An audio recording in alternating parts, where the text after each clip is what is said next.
this great idea. You know, in the old days, we would write this beautiful news release, and we would make I mean, this is so crazy. We've been practicing PR for 20 years. So back in the day, we would make copies of the news releases, and we would put them in envelopes. Do you guys know what envelopes are? Nobody uses envelopes. So we'd put them in envelopes, and we'd put stamps on the envelopes, and we'd mail the news releases. That's how we would get the news release out. Obviously, now you don't do that. And to be honest with you, these days, you probably don't even need a news release. What you need is a bunch of words about this long in an email, or a bunch of words about this long in front of you, so when you talk on the phone, you can be succinct and coherent. You basically need your idea, and you need to communicate it to a reporter. Via phone, via email, that's what you need to do. The formality of the news release and all that is pretty much gone. Reporters also like it if you will put things in like a who, what, where, why, when, how format, and literally just like that, who, what, where, when, why, how. That way they can skim it really quickly and know what's going on. Any way you can communicate it in a succinct manner, that's what they want. They don't want to be reading 3-page news releases.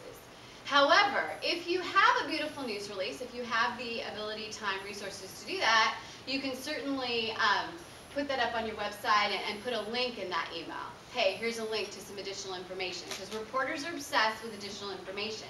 They'll ask you for it anyway, so you might as well just send it to them ahead of time. But what they're going to look at first needs to be very short and concise. All right, so when you're dealing with reporters, make sure that you're responsive. Reporters, and this is kind of funny. Do we have any reporters here? Kind of telling their trade secrets. Okay. Reporters are on deadline all the time, right? You got to print the paper at 11 o'clock. You got to go live at 5. You got to go live at p.m., 5 a.m., whatever. They are on deadlines every day. But raise your hand if you're on a deadline too. Okay. But for some reason, reporters think that they're the only ones in the whole world on deadline. And so if you act like they're the only ones in the world on deadline, they will love you because you will get them. Okay? So this is a little trade secret. So whenever you're talking to a reporter, you should always go, hey, when's your deadline? And then they'll be like, oh, you understand, Travis, that I'm on a deadline. Yay. And so they'll love you because you get that they're on a deadline. It's a little silly, but trust me, it works. So they are on a deadline. As a result, they want you to be insanely responsive, which means that if a reporter calls you, call them back as soon as humanly possible, or tweet them back, or Facebook them back, or however they're communicating with you. But definitely be responsive. Also make sure you know your key messages.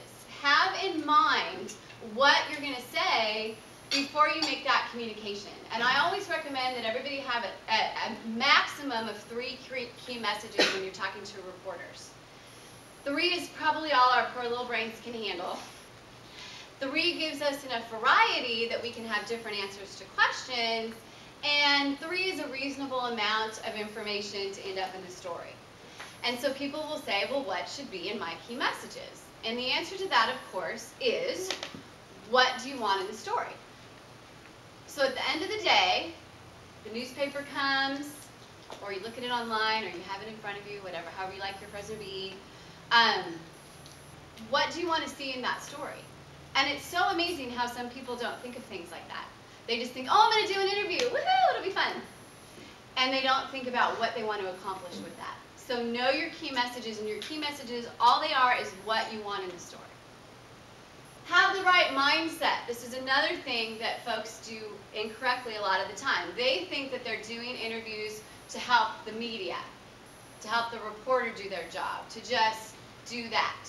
You're not doing that. You are doing the media interview to accomplish your client's goals and the goals of your organization. That is why you're doing it. And if you don't have that mindset, you're not going to be as successful as you can be. So you're the one who's benefiting from this, not them. This is all about you and you accomplishing your goals. The other thing that you want to remember is that you're in control of the interview, not the person with the microphone. A lot of people don't think that as well. They think, ooh, they have the microphone and the big truck and the camera and all that, so they're in charge. No, no, no, no, no. If you think about the news stories that you see and the articles you read, do you ever read or see the questions? No.